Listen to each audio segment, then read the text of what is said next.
ವಿದ್ಯಾರ್ಥಿಗಳೇ, 7ನೇ ತರಗತಿ ಗಣಿತ, ಅದರಲ್ಲಿ ನಾವು ಸುತ್ತಳತೆ ಮತ್ತು ವಿಸ್ತೀರ್ಣ ಎನ್ನುವ ಪಾಠದ ಅಭ್ಯಾಸ 11.3ರ 4ರಿಂದ 7ರವರೆಗಿನ ಲೆಕ್ಕಗಳನ್ನು ಈ ವಿಡಿಯೋದಲ್ಲಿ ಬಿಡಿಸೋಣ.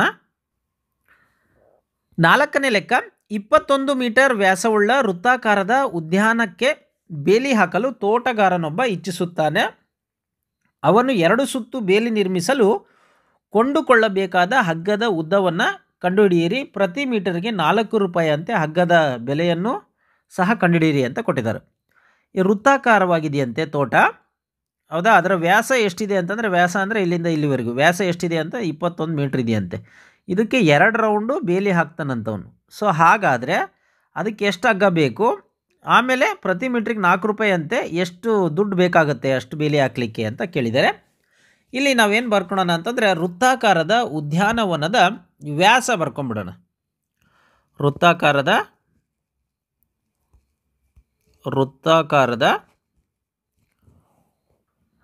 ಅವರೇ ಕೊಟ್ಟಿರ್ತಕ್ಕಂಥದ್ದು ವ್ಯಾಸ ಏನು 21 ಮೀಟ್ರ್ ಬರ್ಕೊಂಡೆ. ಈಗ ನಾವೇನು ಮಾಡೋಣ, ನಾವು ಏನು ಮಾಡೋಣ, ಇದರ ಕಂಪ್ಲೀಟ್ ಸುತ್ತಳತೆ ಕಂಡುಹಿಡಿಯೋಣ. ಅಂದರೆ ಯಾವುದ್ರದ್ದು ವೃತ್ತದ ಸುತ್ತಳತೆಯನ್ನು ಕಂಡುಹಿಡಿಯೋಣ. ನೋಡಿ, ವೃತ್ತದ ಸುತ್ತಳತೆ ಅಥವಾ ಪರದಿ ಅಂತಲೂ ಕರೀತಾರೆ. ಏನು ಇದ್ರ ಸೂತ್ರ ಅಂತಂದರೆ 2πr ಅಥವಾ πd.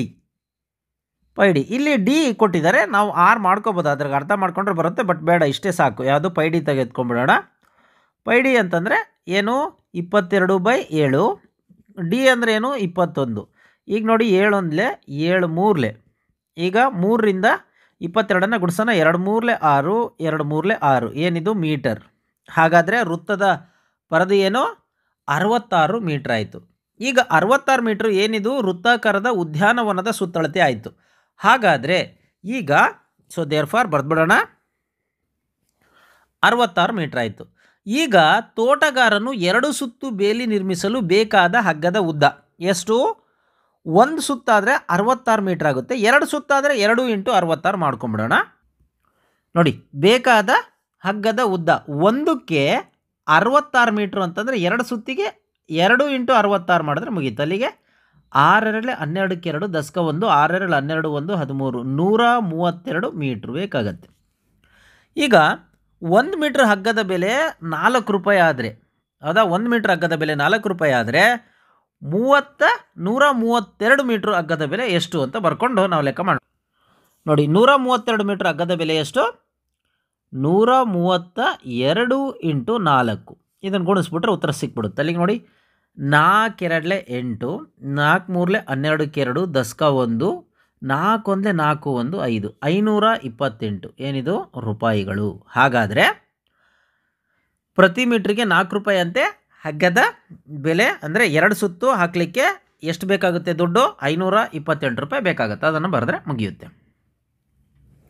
5ನೇ ಲೆಕ್ಕ, 4 ಸೆಂಟಿಮೀಟರ್ ತ್ರಿಜ್ಯವುಳ್ಳ ವೃತ್ತಾಕಾರದ ಹಾಳೆಯಿಂದ 3 ಸೆಂಟಿಮೀಟರ್ ತ್ರಿಜ್ಯವುಳ್ಳ ವೃತ್ತವನ್ನು ಹೊರತೆಗೆಯಲಾಗಿದೆ. ಉಳಿದ ಹಾಳೆಯ ವಿಸ್ತೀರ್ಣವನ್ನು ಕಂಡುಹಿಡಿಯಿರಿ. ಪೈ ಬೆಲೆ ಕೊಟ್ಟಿದ್ದಾರೆ. ಇಲ್ಲಿ ಪೈ = 3.14 ಅಂತ, ಅಥವಾ ಪೈ ಬೆಲೆ 22/7 ಅಂತಲೂ ಕೊಡ್ತಾರೆ. 22/7 ಅಂದರೆ 22ನ್ನು 7ರಿಂದ ಭಾಗಿಸಿದ್ರೆ 3.14 ಬರುತ್ತೆ. ಈಗ ನಾವಿಲ್ಲೇನು ಮಾಡೋಣ ಅಂತಂದರೆ, ವೃತ್ತಾಕಾರದ ಹಾಳೆಯ ತ್ರಿಜ್ಯ ಬರ್ಕೊಳ್ಳೋಣ. ವೃತ್ತಾಕಾರದ ಹಾಳೆಯ ತ್ರಿಜ್ಯ ಫಸ್ಟು. ಇದನ್ನು ನಾನು ಕ್ಯಾಪಿಟಲ್ ಆರ್ ಅಂತ ತೆಗೆದುಕೊಳ್ತೀನಿ. ಕ್ಯಾಪಿಟಲ್ ಆರ್ ಎಷ್ಟು? 4 ಸೆಂಟಿಮೀಟ್ರ್ ಇದೆ. ಈಗ ಅದೇ ರೀತಿ ಹೊರ ತೆಗೆದ ವೃತ್ತದ ತ್ರಿಜ್ಯ ಇನ್ನೊಂದಿದೆ ನೋಡ್ರಿ. ಏನು? ವೃತ್ತವನ್ನು ಹೊರ ತೆಗೆಯಲಾಗಿದೆಯಂತೆ. ಆ ಹೊರ ತೆಗೆದ ವೃತ್ತದ ತ್ರಿಜ್ಯ ಎಷ್ಟಿದೆ? 3 ಸೆಂಟಿಮೀಟ್ರ್ ಇದೆಯಂತೆ. ಅದನ್ನು ಬರ್ಕೊಂಡು ಇದನ್ನು ಸ್ಮಾಲ್ ಆರ್ ಅಂತ ಬರ್ಕೊಳ್ತೀನಿ ನಾನು. Small R ಎಷ್ಟಂತೆ? 3 ಸೆಂಟಿಮೀಟ್ರ್ ಅಂತೆ. ಈಗ ಮುಂದಿನ ಸ್ಟೆಪ್ ಏನು ಅಂತಂದರೆ, ನೋಡಿ, ಉಳಿದ ಹಾಳೆಯ ವಿಸ್ತೀರ್ಣವನ್ನು ಕಂಡುಹಿಡಿಬೇಕಂತೆ. ಉಳಿದ ಹಾಳೆಯ ವಿಸ್ತೀರ್ಣ ಬರ್ಕೊಳ್ಳೋಣ. ಉಳಿದ ಹಾಳೆಯ ವಿಸ್ತೀರ್ಣ ನೋಡಿ, ಉಳಿದ ಹಾಳೆಯ ವಿಸ್ತೀರ್ಣ ಏನು ಅಂತಂದರೆ, ಮೊದಲು ವೃತ್ತಾಕಾರದ ಹಾಳೆಯ ವಿಸ್ತೀರ್ಣ ಮೈನಸ್ ಹೊರತೆಗೆದ ವೃತ್ತದ ವಿಸ್ತೀರ್ಣ. ಇದನ್ನು ಕಳೆದ್ಬಿಟ್ರೆ ಸಿಕ್ಬಿಡುತ್ತೆ. ಈಗ ನೋಡಿ, ವೃತ್ತಾಕಾರದ ಹಾಳೆಯ ವಿಸ್ತೀರ್ಣ ಅದರ ಸೂತ್ರ ಏನು? ಅದರ ಸೂತ್ರ πr².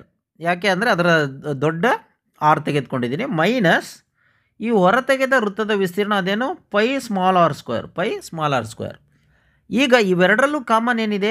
ಪೈ ಇದೆ. ಪೈ ಹೊರಗೆ ತೆಗೆದುಕೊಂಡ್ಬಿಡ್ತೀನಿ. ಹಾಗಾದರೆ ಏನಾಗುತ್ತೆ? Capital R minus small R ಆಗುತ್ತೆ.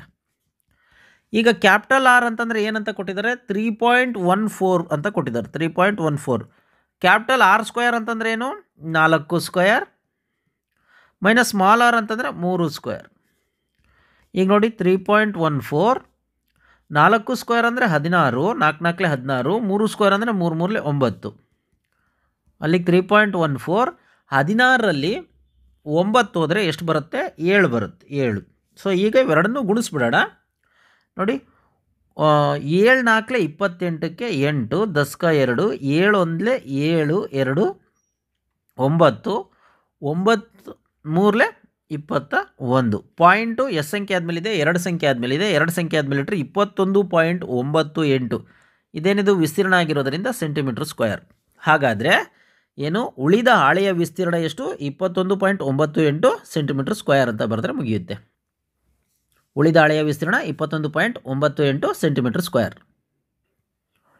6ನೇ ಲೆಕ್ಕ, ಸಾಯಿಮ 1.5 ಮೀಟರ್ ವ್ಯಾಸವುಳ್ಳ ವೃತ್ತಾಕಾರದ ಮೇಜಿನ ಹೊದಿಕೆಯ ಅಂಚಿಗೆ ಪಟ್ಟಿ ಹಾಕೋದು ಅಂದರೆ ಲೇಸನ್ನು ಹಾಕಲಿಕ್ಕೆ ಇಚ್ಛಿಸ್ತಾಳೆ. ಅಗತ್ಯವಿರುವ ಪಟ್ಟಿಯ ಉದ್ದವನ್ನು ಕಂಡುಹಿಡಿಯಿರಿ. 1 ಮೀಟರ್ ಪಟ್ಟಿಯ ಬೆಲೆ 15 ರೂಪಾಯಿ ಆದರೆ ಒಟ್ಟು ಪಟ್ಟಿಯ ಬೆಲೆಯನ್ನು ಕಂಡುಹಿಡಿಯಿರಿ. ಇಲ್ಲಿ ಪೈ ಬೆಲೆ ಕೊಟ್ಟಿದ್ದಾರೆ 3.14 ಅಂತ ಕೊಟ್ಟಿದ್ದಾರೆ. ಇಲ್ಲಿ ನಾವೇನು ಮಾಡೋಣ, ವೃತ್ತಾಕಾರದ ಮೇಜಿನ ಹೊದಿಕೆಯ ವ್ಯಾಸ ಕೊಟ್ಟಿದ್ದಾರೆ. ಎಷ್ಟು ಅದನ್ನು ಬರ್ಕೊಂಬಿಡೋಣ. ಎಷ್ಟು 1.5 ಮೀಟ್ರು. ಅದೇ ರೀತಿ ಹಾಗಾದರೆ ಇದರ ನಾವೇನು ಕಂಡುಹಿಡಿಯೋಣ, ಈ ವೃತ್ತಾಕಾರದ ಮೇಜಿನ ಹೊದಿಕೆಯ ಸುತ್ತಳತೆ ಬರ್ಕೊಳ್ಳೋಣ ಅಥವಾ ಅದರ ಪರದಿ ಬರ್ಕೊಳ್ಳೋಣ. ಏನು ವೃತ್ತದ ಪರದಿ ಸೂತ್ರ ಏನು ಪೈ 2πr ಅಥವಾ ಪೈ ಡಿ ಆಗುತ್ತೆ. ಹಿಂದಿನ ಲೆಕ್ಕದಲ್ಲಿ ಮಾಡಿದ್ವಿ. ಪೈ ಅಂತಂದ್ರೆ ಏನು 22/7 ಅಥವಾ ಇಲ್ಲೇನು ಕೊಟ್ಟಿದ್ದಾರೆ ನೋಡಿ 3.142 ಅಂತ ಕೊಟ್ಟಿದ್ದಾರೆ. 3.14 ಅದನ್ನೇ ಬರ್ಕೊಂಬಿಡೋಣ. ಇಂಟು ಡಿ ಅಂದರೆ 1.5. ಈ ಎರಡನ್ನು ಗುಣಿಸ್ಕೊಳ್ಳೋಣ. ಈ ಕಡೆ ಗುಣಿಸ್ಕೊಳ್ತೀನಿ ನಾನು. 3.14 ಇಂಟು 1.5 ಕರೆಕ್ಟಾ. 15 4 60ಕ್ಕೆ 0 10 6 15 1 15 15 6 21 1 10 2 15 3 45 45 2 47. ಪಾಯಿಂಟು ಇಲ್ಲಿ ಒಂದು ಸಂಖ್ಯೆ ಇಲ್ಲಿ 2 ಸಂಖ್ಯೆ. ಸೊ 3 ಸಂಖ್ಯೆ ಆದಮೇಲೆ ಇದೆ. ಅಲ್ಲಿಗೆ 4.71 ಆಯಿತು. ಎಷ್ಟು 4.71. ಇದೇನಿದು ಸೆಂಟಿಮೀಟರ್ ಮೀಟರ್ ಯಾಕಂದರೆ ಮೀಟ್ರಲ್ಲಿ ನೋಡಿ ಮೀಟರ್. ಹಾಗಾದರೆ ವೃತ್ತಾಕಾರದ ಮೇಜಿನ ಹೊದಿಕೆಯ ಪರದೆ ಎಷ್ಟು 4.71 ಮೀಟರ್ ಆಗಿದೆ. ಸೊ ಇದನ್ನು ಹೆಂಗೆ ಬರ್ಕೊಳ್ಳೋಣ, ವೃತ್ತಾಕಾರದ ಮೇಜಿನ ಹೊದಿಕೆಯ ಅಂಚಿನ ಪಟ್ಟಿಯ ಉದ್ದ ಎಷ್ಟು 4.71 ಮೀಟರ್ ಅಂತ. ಈಗ ಏನು ಬರ್ಕೊಳ್ಳೋಣ ಅಂತಂದರೆ 1 ಮೀಟರ್ ಪಟ್ಟಿಯ ಬೆಲೆ 15 ರೂಪಾಯಿ ಆದರೆ 1 ಮೀಟರ್ ಪಟ್ಟಿಯ ಬೆಲೆ 15 ರೂಪಾಯಿ ಆದರೆ ಇದು ಸೇಮ್ 4.71 ಮೀಟರ್ ಪಟ್ಟಿಯ ಬೆಲೆ ಎಷ್ಟು ಅಂತ ಬರ್ಕೊಂಬಿಡೋಣ. ನೋಡಿ 1 ಮೀಟರ್ ಪಟ್ಟಿಯ ಬೆಲೆ 15 ರೂಪಾಯಿ ಆದರೆ 4.71 ಮೀಟರ್ ಪಟ್ಟಿಯ ಬೆಲೆ ಇಸ್ ಈಕ್ವಲ್ ಟು ಏನು 4.71 ಇಂಟು 15. ಈ ಕಡೆ ಮಾಡ್ತೀನಿ ನೋಡಿ. 4.71 ಇಂಟು 15 15ರಿಂದ ಗುಣಿಸ್ಕೊತ ಹೋಗ್ತೀನಿ ನಾನು. 15 1 15ಕ್ಕೆ 5 10 1 15 7 105 105 1 106 105 1 106ಕ್ಕೆ 6 106ಕ್ಕೆ 6 10 10 15 4 60 10 70. ಅಲ್ಲಿಗೆ ಪಾಯಿಂಟ್ 2 ಸಂಖ್ಯೆ ಆದಮೇಲಿದೆ. 2 ಸಂಖ್ಯೆ ಆದಮೇಲೆ ಇಟ್ಟರೆ 70.65 ಆಗುತ್ತೆ. ಸೊ 70.65 ಏನಿದು ರೂಪಾಯಿ. ಸೊ ಇದು ರೂಪಾಯಿ. ಸೊ ಹಾಗಾಗಿ 4.71 ಮೀಟರ್ ಪಟ್ಟಿಯ ಬೆಲೆ ಎಷ್ಟು 70 ರೂಪಾಯಿ 65 ಪೈಸೆ ಆಗತ್ತೆ. ಇಲ್ಲಿಗೆ ಲೆಕ್ಕ ಮುಗಿಯುತ್ತೆ. 7ನೇ ಲೆಕ್ಕ, ಪಕ್ಕದ ಚಿತ್ರದಲ್ಲಿ ವ್ಯಾಸವನ್ನು ಒಳಗೊಂಡಂತೆ ಅರ್ಧ ವೃತ್ತದ ಸುತ್ತಳತೆಯನ್ನು ಕಂಡುಹಿಡಿಯಿರಿ. ಅಂದರೆ ಈ ವ್ಯಾಸವನ್ನು ಸೇರಿಕೊಂಡು ಇದರ ಸುತ್ತಳತೆಯನ್ನು ಕಂಡುಹಿಡಿಯಿರಿ. ಅಂದರೆ ಇದು ಕಂಪ್ಲೀಟ್ ಇದರ ಸುತ್ತಳತೆಯನ್ನು ಕಂಡುಹಿಡಿಯಿರಿ ಅಂತ ಕೊಟ್ಟಿದ್ದಾರೆ. ವ್ಯಾಸವನ್ನು ಸೇರಿಕೊಂಡು. ಈಗ ಕಂಪ್ಲೀಟ್ ವೃತ್ತ ಇದ್ದಿದ್ರೆ ನಾವೇನು ಮಾಡ್ತಿದ್ವಿ, ಕಂಪ್ಲೀಟ್ ವೃತ್ತ ಇದ್ದಿದ್ರೆ 2πr ಅಂತ ಮಾಡಿಬಿಡ್ತಿದ್ವಿ. ಆ ಕಂಪ್ಲೀಟ್ ಹೊರಗಿಂದ ಬರೋದು. ಆದರೆ ಇಲ್ಲಿ ಸುತ್ತಳತೆ ಅಂತಂದರೆ ಈಗ ಅರ್ಧ ವೃತ್ತ ಆದರೆ ಬರೀ ಇದಷ್ಟೇ ಬರುತ್ತೆ, ಇದು ಬರೋದಿಲ್ಲ. ಹಂಗಾಗಿ ನಾವೇನು ಮಾಡಬೇಕು, ಇದನ್ನು ಸಪ್ರೇಟ್ ಬರ್ಕೋಬೇಕು. ಇಲ್ಲೇನು ಬರ್ಕೊಳ್ಳೋಣ, ಏನು ಕೊಟ್ಟಿದ್ದಾರೆ ಅದನ್ನು ಬರ್ಕೊತ ವ್ಯಾಸ ಬರ್ಕೊಳ್ಳೋಣ. ಏನು ವ್ಯಾಸ ಏನು ಕೊಟ್ಟಿದ್ದಾರೆ 10 ಮೀಟ್ರ್ ವ್ಯಾಸ ಎಷ್ಟು ಕೊಟ್ಟಿದ್ದಾರೆ 10 ಸೆಂಟಿಮೀಟ್ರ್ ಕೊಟ್ಟಿದ್ದಾರೆ. ಅದನ್ನು ಬರ್ಕೊಳ್ತೀನಿ. ವ್ಯಾಸ ಇಸ್ ಈಕ್ವಲ್ ಟು 10 ಸೆಂಟಿಮೀಟರ್. ವ್ಯಾಸ 10 ಸೆಂಟಿಮೀಟ್ರ್ ಆದರೆ ತ್ರಿಜ್ಯ ಎಷ್ಟಾಗುತ್ತೆ, ತ್ರಿಜ್ಯ ಇಸ್ ಈಕ್ವಲ್ ಟು ವ್ಯಾಸದ ಅರ್ಧದಷ್ಟಿರುತ್ತೆ ತ್ರಿಜ್ಯ. ವ್ಯಾಸ ಡಿವೈಡೆಡ್ ಬೈ 2. ಸೊ ವ್ಯಾಸ ಅಂತಂದರೆ 10 ಬೈ 2 ಅಂತಂದರೆ ತ್ರಿಜ್ಯ ಎಷ್ಟಾಗುತ್ತೆ 5 ಸೆಂಟಿಮೀಟ್ರ್ ಆಗುತ್ತೆ. ಸೊ ಈಗ ನಾವೇನು ಮಾಡೋಣ, ಚಿತ್ರದ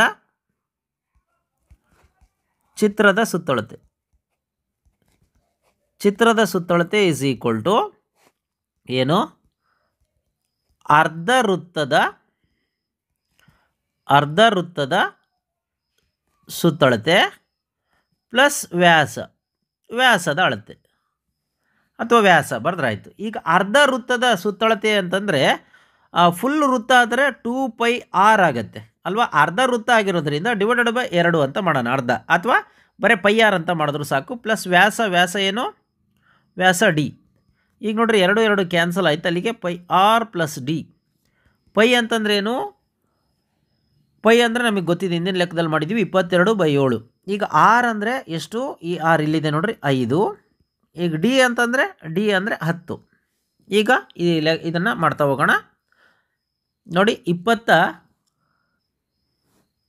× 5, 2 5 10ಕ್ಕೆ 0, ದಶಕ 1, 2 5 10 1 11, 110/7 ಪ್ಲಸ್ 10. ಇಲ್ಲಿ ಏನೂ ಇಲ್ಲ ಅಂತಂದರೆ ಒಂದಿದೆ ಅಂತ ಅರ್ಥ. ಸೊ 7 ಮತ್ತು 1ರ ಲಾಸ 7 ಆಗುತ್ತೆ. ಹಾಗಾಗಿ ಇಲ್ಲಿ ಏನು ಮಾಡೋಣ, ಅಂಶ ಮತ್ತು ಛೇದಕ್ಕೆ ಇಲ್ಲಿ 110/7, ಇಲ್ಲಿ 10ಕ್ಕೆ ಅಂಶ ಮತ್ತು ಛೇದಕ್ಕೆ 7ರಿಂದ ಗುಣಿಸ್ಬಿಡೋಣ. ಈ ಕಡೆ ಮಾಡ್ತೀನಿ.